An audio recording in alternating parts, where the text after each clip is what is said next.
அரசியல் வேண்டாம், மொழியே அரசியல் என்று விளங்காத இனத்தார் கூட அவர்களின் கள்ள தொடர்புதானே. சிங்கமில்லா நேரம் பார்த்து பசுமாட்டு கூட்டணி கூட களத்தை திருடி அடைய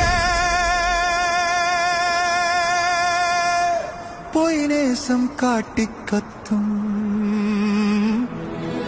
உறவுகள் இழப்பினில் கூட கீழ்த்தர அரசியல் செய்து அதிகாரம் அடைய விரும்பும் ஈனப் பிறவிகள் எங்கும்